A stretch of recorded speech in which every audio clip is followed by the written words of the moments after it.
nama Tuhan. Sungguhlah kita patut bersyukur lewat anugerah, kasih, pemeliharaan Tuhan, sehingga kita boleh hidup saat ini dan kita boleh ada di rumah doa ini, supaya melalui ibadah persekutuan ini kita beroleh persekutuan di dalam namanya, kita boleh menikmati hadirat Tuhan serta pengajaran firman Tuhan.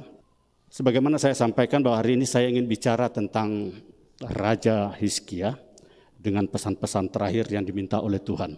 Maka langsunglah kita membuka kitab 2 Raja-Raja pasal yang ke-20, ayat 1 sampai ayat yang ke-6 kita baca secara bergantian. Saya ayat pertama, sidang jemaat ayat kedua, demikian seterusnya sampai ayat yang ke-6. Dalam kisah Raja-Raja 2 ayat 20 1 sampai 6, Hizkia sakit dan disembuhkan. Pada hari-hari itu Hizkia jatuh sakit dan hampir mati.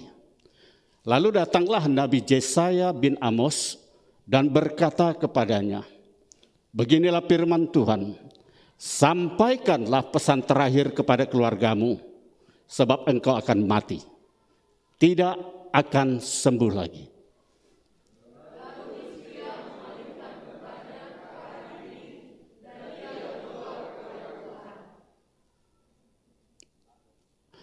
Ah Tuhan, ingatlah kiranya bahwa aku telah hidup di hadapan-Mu dengan setia dan dengan tulus hati, dan bahwa aku telah melakukan apa yang baik di mata-Mu. Kemudian menangislah Hizkia dengan sangat.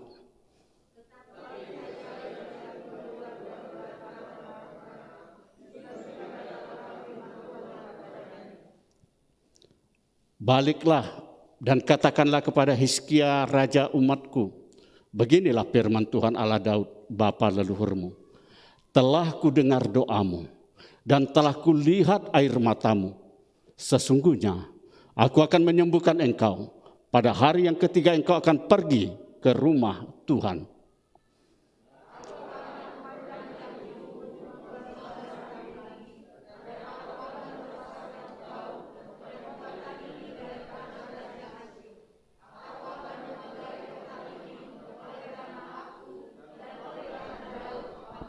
Puji Tuhan. Yang berbahagia mereka yang mendengar firman Tuhan, yang memelihara serta melakukan dalam hidupnya. Sidang jemaat yang saya kasih dalam nama Yesus, menarik untuk kita memperhatikan tentang kisah Raja Hizkia ini. Sebab dalam catatan sejarah raja-raja Israel yang pernah ada, Raja Hizkia menempati satu tempat yang istimewa, tersendiri. Dan bahkan Alkitab mencatat, firman Tuhan mencatat, bahwa tidak akan pernah ada lagi raja di Israel seperti Hizkia sebelum dan sesudah dia. Saudara yang saya kasih dalam nama Yesus Kristus, Raja Hizkia itu adalah generasi ke-14 dari Raja Yehuda. Bapaknya bernama Raja Ahaz. Tapi antara bapak dengan anak, perilakunya bertolak belakang jauh berbeda, antara seperti siang dengan malam. Raja Ahaz berperilaku sebagai raja justru menyeret umatnya jatuh ke dalam dosa penyembahan berhala. Melakukan apa yang jahat di mata Tuhan. Tapi sebaliknya Hizkia berkenan di hadapan Tuhan karena dia berlaku lurus, tulus, dalam melakukan kehendak Tuhan. Saudara yang saya kasih dalam nama Yesus, arti nama Hizkia itu setelah saya search, itu artinya Tuhan adalah kekuatanku. Orang Prancis katakan, Dieu est ma puissance. Orang Inggris bilang, God is my power. Tuhan adalah kekuatanku. Dan dalam kehidupan perilaku Raja Hizkia ini salah satu yang terkenal adalah yang disampaikan dalam kisah ini. Pada umur 25 tahun dia naik tahta menjadi raja, dan umur 40 tahun Ada suatu penyakit yang datang kepada dirinya yang tidak disebutkan apa nama penyakitnya, tapi penyakit itu membawa dia pada kematian. Dan saudara yang saya kasih dalam nama Tuhan Yesus Kristus, sementara dia dalam keadaan sakit, Raja Asyur sudah mengepung kerajaan Israel dan hendak menyerang.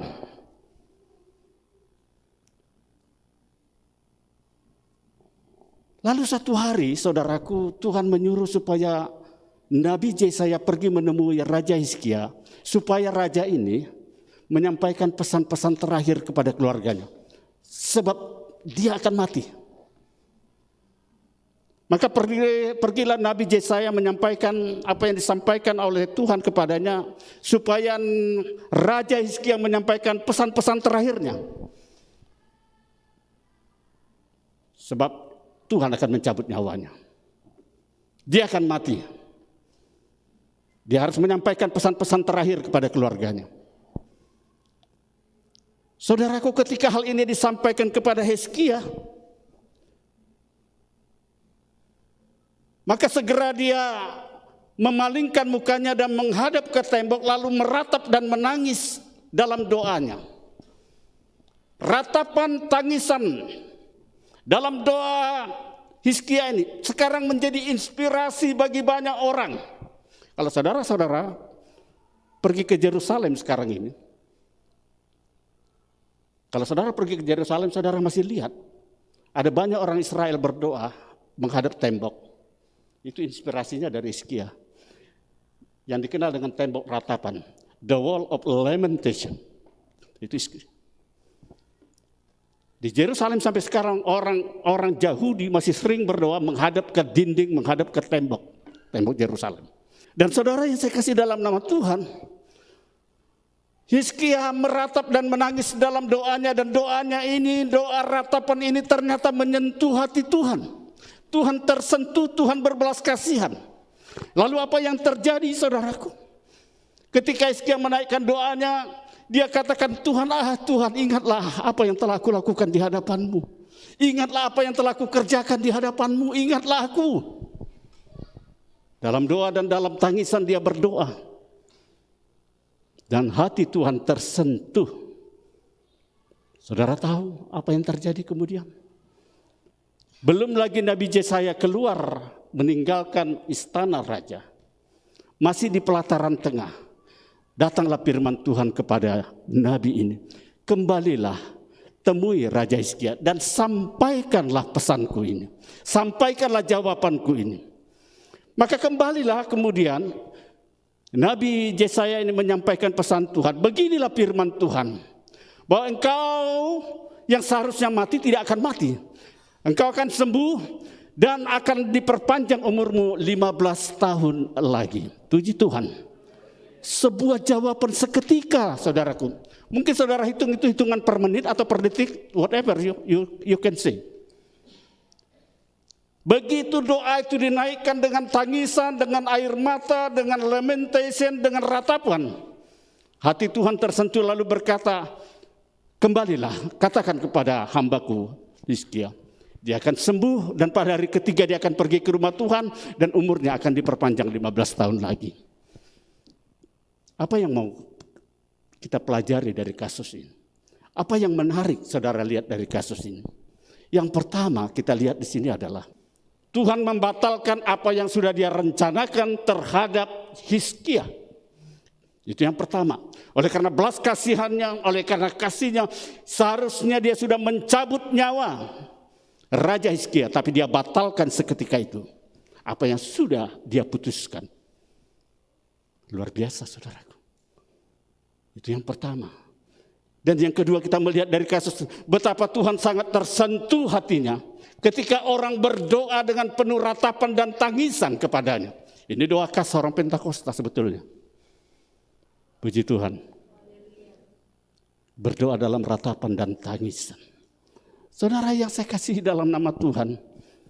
Oleh karena doanya ini, maka Tuhan seketika membatalkan apa yang sudah dia rancangkan. Seharusnya hari itu Hizkia akan mati. Seharusnya hari itu dia akan meninggalkan dunia yang fana ini. Tapi Tuhan batalkan oleh karena sebuah doa ratapan. Saya tidak katakan doa Hizkia berkuasa, no. Saya tidak katakan doa Hizkia di sini doa yang berkuasa. Dan yang menarik buat saya adalah bahwa ternyata Hizkia di sini doanya bukan doa minta kesembuhan. Dan doanya bukan doa minta diperpanjang umurnya. No, kalau saudara perhatikan isi teks doanya Hizkia tadi, saudara tahu.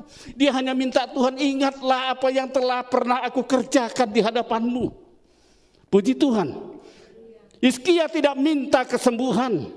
Hizkia tidak meminta umurnya diperpanjang. Tapi dia minta, Tuhan, remember whatever I do.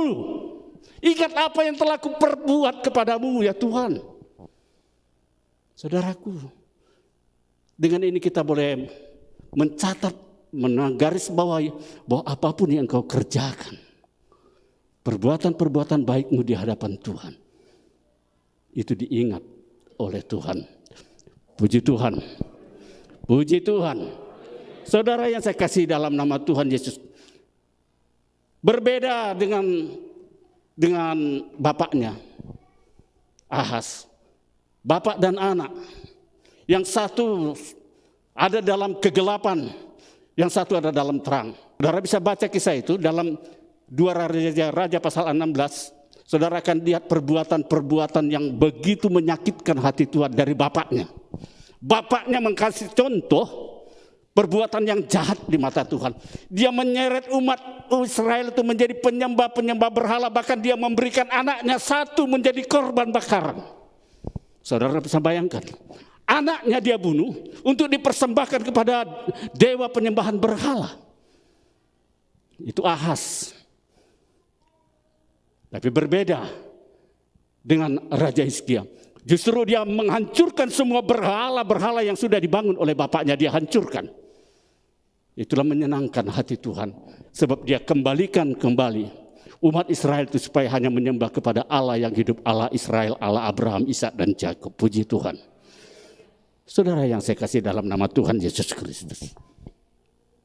Firman Tuhan berkata, oleh karena kematian dan kebangkitan Yesus, sesungguhnya posisi kita ini adalah juga raja. Kita adalah imamat yang rajani, umat kepunyaan Allah untuk memberitakan perbuatan-perbuatannya yang besar. Sebagai imamat yang rajani, saya pasti tahu suatu saat saudara juga akan meninggalkan dunia yang fana ini. Tapi tidak semua orang beroleh anugerah istimewa diberitahu Tuhan kapan dia akan mati. Hizkia masih diberitahu Tuhan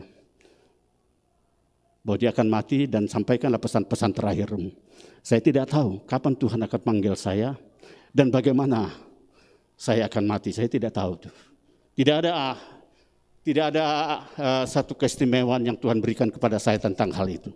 Tetapi bukan berarti tidak ada hamba Tuhan yang tahu kapan dia mati dan bagaimana dia mati. Ada.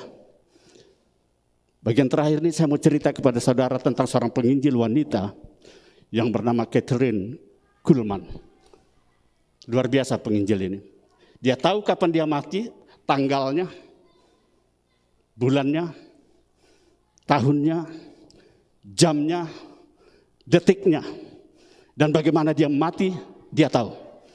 Tuhan beritahu kepadanya. Nah, Kathryn Kuhlman ini begini saudaraku, nanti kita lihat salah satu video pelayanannya.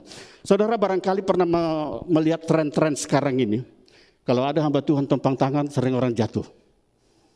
Salah satu Benny Hinn. Pernah KKR, saya pernah hadir dia. Berapa puluh tahun yang lalu memang banyak bertumbangan karena kuasanya. Dan Benny Hinn seringkali mengaku bahwa dia adalah penerus dari pelayanan Kathryn Kuhlman. Nah, Kathryn Kuhlman ini seorang wanita justru dari gereja Metodis pada mulanya. Pada umur 14 tahun, orang tuanya orang Jerman, pada umur 14 tahun, dia mengaku dalam kesaksian dia bertemu dengan Tuhan dan merasa lahir baru. Umur 14 tahun, dia merasakan dia perjumpaannya dengan Tuhan, dia ada mengatakan saya lahir baru umur 14 tahun. Lalu dia mulai melakukan penginjilan bersama satu orang sahabatnya dan satu lagi dengan kakaknya, penginjilan keliling. Lalu kemudian ketika dia sudah mulai dipakai oleh Tuhan. Terutama dia dikenal di Amerika sebagai penginjil yang melalui siaran radio. Mungkin kalau kita ingat itu siaran seperti di sini ada Radio Pelita Kasih. Seperti itulah dia. Jadi sering berkhotbah melalui radio di Amerika. Dan kemudian semakin dikenal lah namanya. Lalu mulai meningkat dari penginjilan lewat radio, meningkat melalui lewat televisi. Lalu Kathryn Kuhlman ini kemudian saudaraku yang saya kasih dalam nama, mulai banyak orang mulai menghadiri KKR dia. Dan Tuhan mulai mengarahkan dia supaya setiap dia melakukan penginjilan, jangan lupa untuk melakukan healing revival, penyembuhan ilahi. Tuhan arahkan dia supaya penginjilan dia juga diarahkan kepada penyembuhan ilahi. Nah, salah satu yang paling sering yang saudaraku, yang saya lihat dari begitu banyak video-videonya, sebetulnya perempuan ini kalau secara visual mata tidak menarik untuk dipandang. Kurus, ringkih badannya, dan gayanya flamboyan kalau berbicara seperti berdeklamasi, tidak menarik secara visual mata.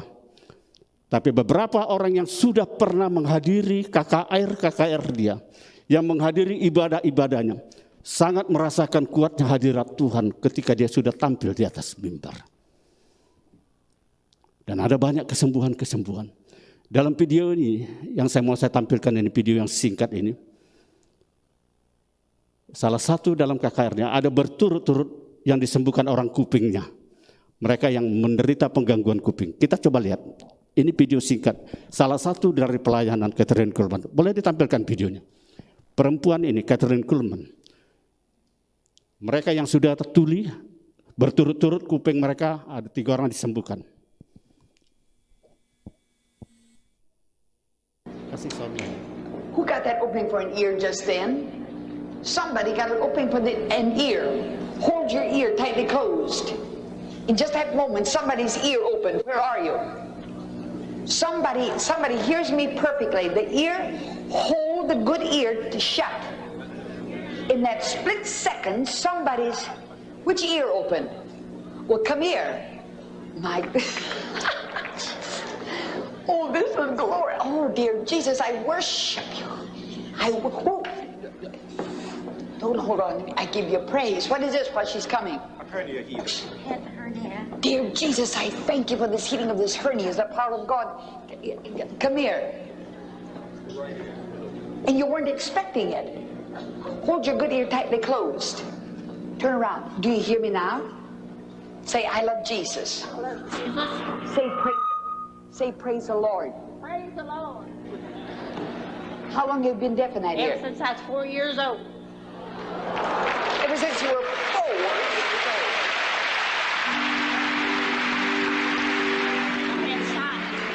And how many years ago that's been is nobody's business. Really? Yeah, 4 years old. I have sons. Pretty good at church. In Little Rock, Arkansas, it's the Calvary Baptist Church. A Baptist church. She almost forgot what church she went to. Well, really, I'm a Methodist. But really a Methodist. Well, I joined the church. I was reared in Well, a whatever Methodist she church. was when she came, she'll never be the same again, I'll tell you that. Hold that ear tightly closed again. Do you hear me now? Yes, sir. You hear me now? Yep. Do you hear me whisper? I hear your whisper. Well, that's good enough. Give her a great big God. Go on.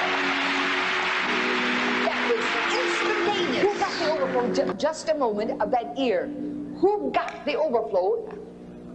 You must know it. There's another ear that was open, and it happened exactly. You, honey. Where were you? In the choir.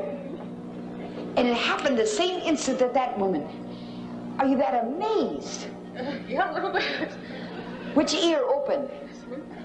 How long have you been deaf in it? Since I was 5. Since you were 5 years old? The glory that's on you, I wish I could tell. I wish I could tell you. Hold your good ear closed. Do you hear me now? Yes, I do. You hear everything I say? Yes, I do. Every word you say. Are you amazed? And you've been deaf in that since you were 5 years old? I had measles. How much hearing did you have in that ear? Just, I couldn't understand words. I understand everything you're saying. Do you hear me perfectly now? Yes, I can. You hear me now? Yes, You hear me now? yes, I hear you now. I'm gonna have to admit that's God. Dear Jesus, I worship you. Oh, I give you honor, the glory that's honor. Where are you from? The power of God that's on you. What spiritual light have you had? Where do you go to church? Methodist, Will Rogers Methodist. Will Rogers Methodist. There's a glory that's on her that's beautiful. Dear Jesus, just bless her, just bless her. Somebody up there in that choir, Okay. wherever she was sitting, Okay, somebody Pastor. near enough to touch her got a healing. Nah, saudara lihat, saya mau kasih cerita tentang akhir hidupnya. Udah puluhan ribu orang sembuh. Itu salah satu KKR itu berturut-turut ada semua yang problem kuping, pendengarannya, tuli segala macam dibuka oleh Tuhan saat dia melayani. Tapi dia sendiri mengalami problem namanya problem pembengkakan hati. Sejak 1955 dia. Tapi karena kesibukan KKR-nya di mana-mana, karena dia diundang di mana-mana, ya dia sering abaikan dan dia percaya karena Tuhan menyertai dia. Lalu suatu hari saudaraku, pada tanggal 19 Februari 1976, dia sudah masuk rumah sakit, mengalami operasi, soal pembengkakan hatinya itu. Tapi saat dia sudah mengalami operasi, dia masih bisa bercerita, dia masih sering berbicara kepada perawat-perawat di situ, tentu saja sampai menginjili, menyampaikan, dan dia sampaikan tentang kematiannya kepada perawat-perawat ini. Nah, pada tanggal 19 bulan Februari 1976, jam 12 kurang, suster perawat masuk, suster baru, bukan anak Tuhan. Setelah dia periksa, dia cek semua sebagaimana biasanya seorang suster, tiba-tiba lampu mati.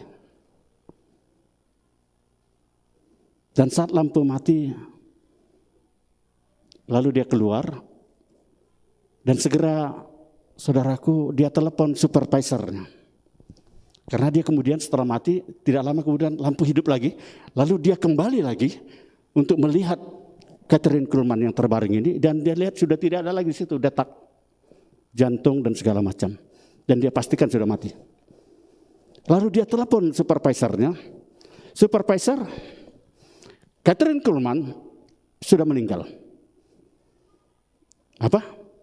Dari mana kau tahu? Ya, karena semua tanda-tanda kehidupan, detak jantung, denyut nadi dan sebagainya sudah mati, tidak ada lagi berfungsi. Oke, baik. Kalau gitu saya akan ke situ. Rupanya supervisornya itu ada di blok lain dari rumah sakit yang sama, hanya di blok lain. Lalu dia datang. Dan kemudian saudaraku yang saya kasih dalam nama Tuhan, dia samperin suster ini, lalu dia tanya, kapan dia mati? Tadi jam 1:13. Itu artinya sudah masuk tanggal 20. Ya. Baik, tolong dicatat menjadi catatan medis. Catherine Kuhlman meninggal tanggal 20 bulan 2 1976 jam 10:13 ya, dini hari. Tetapi saudaraku, tiba-tiba mereka harus menutup hidungnya karena ada bau yang sangat keras, dan itu adalah bau bunga mawar. Lalu kata suster senior, siapa di sini yang bawa karangan bunga? Di sini tidak boleh membawa bunga di sini, bunga ros tidak boleh di sini ada bawa karangan bunga. Tidak ada, supervisor. Tapi ini baunya sangat keras. Ini bau bunga mawar. Lalu mereka mencari tahu dan ternyata mereka cium itu keluar dari jasadnya Catherine Kuhlman. Bau bunga mawar. Lalu jam 6 pagi suster-suster pada datang dan diberitahukanlah bahwa penginjil yang hebat ini, penginjil yang dipakai luar biasa ini telah meninggal. Ada seorang suster Begitu mendengar itu dia lari, membuka lacinya, dia buka diarinya, dia lihat catatannya. Bahwa Kathryn Kuhlman sudah pernah berkata kepada dia akan mati tanggal 20 bulan 2 1976 jam 1:13 dan tubuhnya akan mengeluarkan bau bunga. Dan itu tepat 100%. Dia tahu kapan dia mati. Puji Tuhan, saya tidak tahu kapan saya mati. Tapi saya tahu, seperti kata firman, kalaupun saya mati saya tahu kemana akan pergi. Surat Filipi berkata, hidup bagiku adalah Kristus, mati adalah keuntungan. Tapi kalaupun aku masih hidup, aku hidup untuk bekerja dan menghasilkan buah. Puji Tuhan, puji Tuhan. Amin.